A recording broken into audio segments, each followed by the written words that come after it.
E aí, pessoal? Será que você que está iniciando ou até mesmo já está na área, será que ainda vale a pena aprender a programar ou continuar estudando programação? Será que ainda vale a pena ser programador, programadora? Será que os nossos empregos vão acabar, sei lá, do dia para noite ou no futuro breve? Algumas coisas têm acontecido na nossa área e eu queria dar um pitaco também sobre as coisas que eu tenho visto. De noite não falta notícia sobre layoffs, né, que são aquelas demissões em massa, sobre GPT-3, inteligência artificial aí que vai substituir a todos nós como programadores. E eu acho que merece um pouco de calma, um pouco de reflexão sobre o assunto. Eu trabalho com programação há mais de 20 anos. Eu tenho certeza que as pessoas antes de mim viram isso. E eu tenho certeza que as pessoas depois de mim também vão ver isso. Durante a minha carreira, por várias vezes, eu vi essa questão do vai acabar, não vai precisar mais de programador, programadora. Os dois que eu me lembro mais assim de cabeça são quando tivemos ferramentas case, que seria uma coisinha meio do tipo você desenha mais ou menos o que você quer e o programa cospe o código do outro lado. E quando cresceu aí, até foi de certa forma recente, essa questão das ferramentas low code e no code, onde você praticamente não precisa programar e algumas para coisas mais simples você sequer precisa programar. Mas eu já adianto para vocês que isso é coisa normal, vem e vai acontecer de novo. Por exemplo, hoje as ferramentas low code e no code já não estão nesse hype todo, embora ainda existam, embora ainda sejam boas, serve para muita coisa, tem seu nicho de mercado específico, mas não vai tomar o lugar dos programadores. Mas e a GPT-3, que parece que funciona como mágica, você pede uma coisa, ela solta um código lindo ali do outro lado. Primeiro de tudo, vocês têm que entender que esses vídeos que a gente vê são de recortes. É do momento que a ferramenta acerta, é depois de várias tentativas da pessoa solicitando ali, dizendo eu quero isso, quero aquilo, e aí vai refinando e ela vai refinando, obviamente, também sua resposta. Mas ela ainda dá muita resposta errada, ela ainda é muito nichada. Ou seja, se eu pedir, me faz um código para, sei lá, conectar numa API e devolver um JSON, ela pode saber fazer. Mas ela sabe fazer muito mais do que isso. E se eu pedir um sistema mais integrado? Por exemplo, se eu simplesmente chegar e pedir, eu quero um sistema de ERP para minha empresa. Ela não vai saber. Porque, obviamente, tem um monte de requisitos aí que você vai precisar informar. E não necessariamente a inteligência artificial vai saber argumentar com você. E depois que você se torna programador, programadora, você vê que isso realmente é a maior parte do trabalho. Não a maior parte, eu digo, mas assim, uma parte muito importante, que é você saber fazer a análise dos requisitos do cliente. O cliente, ele geralmente não sabe o que ele quer.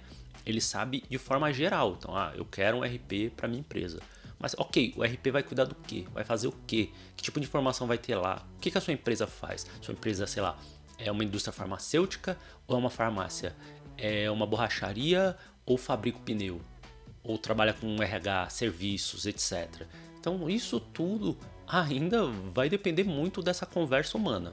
E isso eu estou levando para um cenário onde a inteligência artificial já está fazendo o nosso código bem feito, que nem é o caso ainda.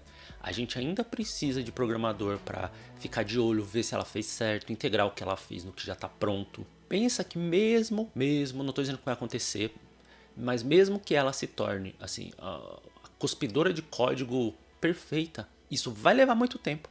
Acredito aí que em menos de 15 anos isso não é feito. E até lá, obviamente, existirá evolução.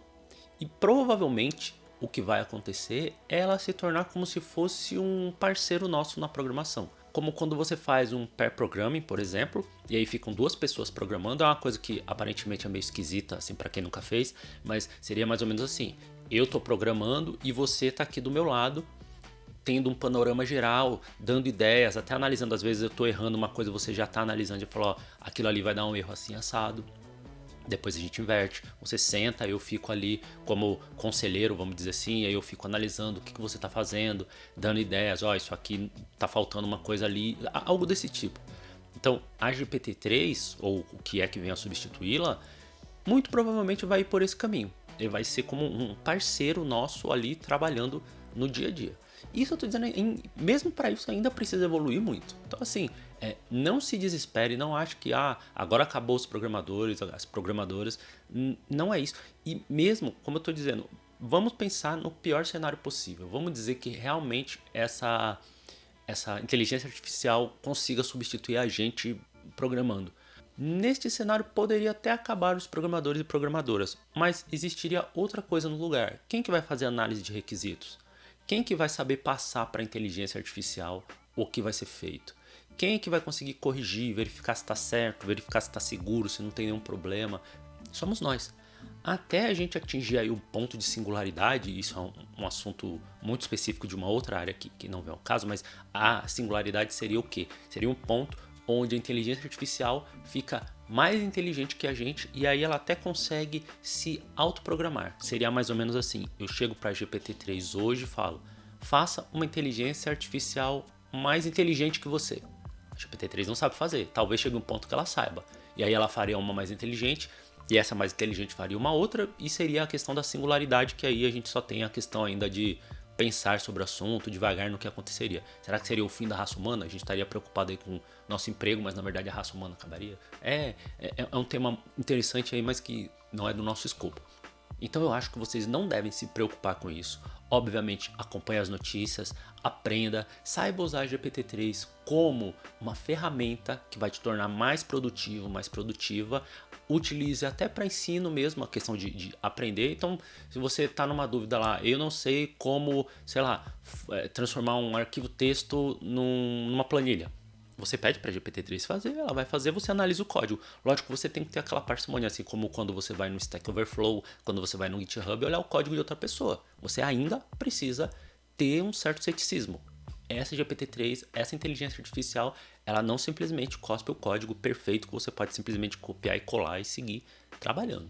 E o outro assunto que eu queria abordar também é a questão dos layoffs, das demissões em massa. Será que a crise chegou e realmente tudo vai se acabar, não tem lugar para mim, para eu trabalhar ou coisa do tipo? E antes de dar o meu pitaco sobre esse assunto, peço que se estiver gostando do vídeo, deixa um like, compartilha esse vídeo com alguém, se inscreve no canal se não tiver inscrito. Muita gente assiste o vídeo porque recebe no YouTube, mas eventualmente pode deixar de receber se não tiver inscrito. Então se puder dar essa força pro meu trabalho, clica aí, se inscreve e para receber as notificações do canal também. Então, essa questão das demissões em massa é uma questão realmente de crise financeira / econômica. O mundo inteiro está passando por isso, não é só no Brasil. A gente tem essa questão mundial, tem questão de guerra, tem questão da Covid ainda, está refletindo. Mas assim, crises vêm e vão. Não só no Brasil, como no mundo inteiro. Então assim, quem é mais velho, ainda mais velho que eu, passou por crises piores. Eu já vi várias crises. Se eu não me engano, quando eu nasci, estava tendo a crise do petróleo. E depois veio, sei lá, um monte de crise. Quando eu me lembro que eu já estava mais velho, teve a questão do subprime, foi muito forte. Então assim, isso vem e vai. Bancos já quebraram. Se vocês lembram bem da questão do subprime, né? E aí tem até filmes já sobre isso, filmes até muito interessantes. A gente pode ver uma questão de quebradeira geral. Então, um banco foi derrubando o outro, que aí derrubou a empresa, que derrubou a seguradora. Então, esse tipo de coisa vem e vai. O que eu acho que você tem que ter é sangue frio. Um pensamento que talvez vocês tenham tido. Bom, se está tendo tanta demissão em massa, eu não vou conseguir arranjar emprego. Porque tem muitos programadores ainda melhores do que eu, que já estão há mais tempo no mercado, estão vindo de grandes empresas, que vão estar desempregados e obviamente vão tomar minha vaga. Isso não é uma verdade necessariamente, porque você tem que pensar assim. Primeiro, esses layoffs que a gente ouve falar são de grandes empresas, né? A gente chama das FANG. Facebook, Apple, Netflix, Google, Spotify, podemos colocar essas grandes empresas. Esses programadores geralmente são sêniores assim, mas muito avançados, muito experientes, que entendem muito de arquitetura. Geralmente são pessoas assim, vamos dizer, que estão muito lá na frente. Não disputa com o iniciante, ele não disputa ali com a pessoa de intermediário, vamos dizer assim. Eles disputam lá na frente. E talvez não posso cravar que exista vaga para todos eles, mas assim, saindo das FANG, saindo dessas grandes empresas, ainda existe um corpo muito grande de empresas que precisam de programadores e programadoras. O mundo não vive só de Facebook, Apple e Microsoft. Vamos pensar nível de Brasil. Existem grandes empresas no Brasil, obviamente, grandes empregadoras. Claro que tem milhares, centenas de milhares talvez de funcionários. Mas a força maior, se você contar como um todo, são as micro e pequenas empresas. E micro e pequenas empresas vão precisar de programadores e programadoras. Lógico, nem todas vão precisar. Existe muito software, vamos dizer assim, de prateleira que a gente chama, né? Que hoje em dia é software as a service, que é o quê? É simplesmente um programa que a pessoa paga aí um valor mensal e utiliza. Mas quando a empresa começa a subir um pouquinho, ela começa a refinar um pouquinho mais seu serviço, automaticamente ela sente a necessidade de ter ali um software próprio, um software totalmente customizado para ela. E ela não vai poder pagar uma pessoa dessa tão cara, de uma FAANG da vida. Ela sequer vai conseguir pagar uma pessoa muito sênior. É nessa hora que entra o programador, a programadora ali júnior, pleno, aquele que está mais ali no intermediário. É nessa hora que eles conseguem se encaixar nas empresas. Então não acho que também seja uma questão de desespero. E outra, assim como elas estão caindo hoje, elas começam a subir amanhã, recontrata todo mundo, recontrata até mais. Foi assim na pandemia, né? Quando começou a pandemia, muita gente foi mandada embora, muita coisa acabou e a Covid sequer foi embora e já retomaram a níveis melhores do que estavam antes. Porque realmente as coisas são cíclicas. Esses problemas com Rússia, com Estados Unidos de inflação na China, na verdade inflação no mundo inteiro, isso em algum momento se resolve. E se você for esperar esse momento para aí sim se preparar, você não vai estar pronto. Você tem que, é mais ou menos como você está surfando, você tem que começar a remar antes da onda. Se você esperar a onda para remar, a onda passou e você ficou. Então, não desista, não se desespere.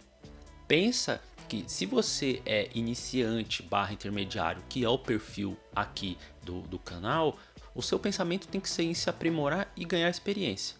Você não está disputando com essas pessoas. Quando você ouve, houve desemprego em massa na empresa X, essa empresa X, o pessoal que está saindo não é o pessoal que vai disputar com você. Ele não vai se desesperar ao ponto de chegar agora eu vou disputar com o Júnior.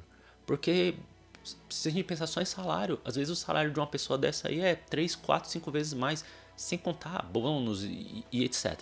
Então não se preocupa com isso, cuida do seu, foca, não desespera, continua trabalhando, continua estudando e aprendendo. Pensa que tanto essas demissões em massa quanto a questão da inteligência artificial são coisas assim, podem ser momentâneas, a questão da crise sempre é momentânea, né? É cíclico, elas vêm e vão. A questão da GPT-3, da inteligência artificial, chegou, mas não necessariamente vai ser o que vai acabar com os nossos empregos. Se vocês lembrarem, há curtíssimo tempo atrás, o Copilot lá do GitHub ia acabar com os nossos empregos. Ia ser só peço uma coisa e ele me devolve. Então isso é apenas uma evolução. Sei lá, amanhã, modo de dizer, né, daqui a um curto tempo, aparece outra ainda mais inteligente que essa e elas vão evoluindo. A questão é, eu não acho, e aí quando eu digo eu, não sou somente eu, né? É uma grande parte das pessoas que estão no meio também não acreditam que o fator humano vai poder ser descartado tão rápido.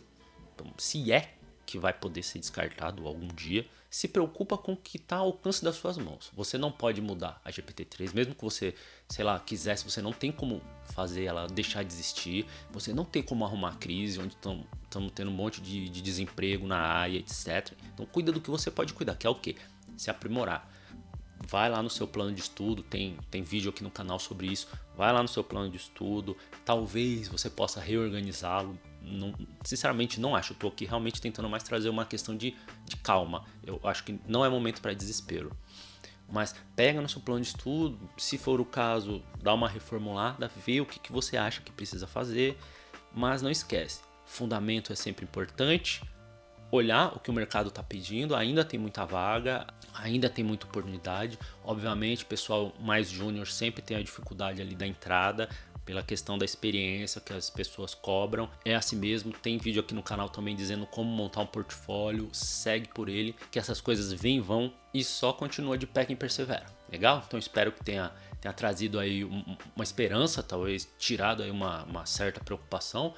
Não é motivo para isso, não é motivo para desespero. Vamos com calma e continua nos seus estudos que eu vejo você no próximo código.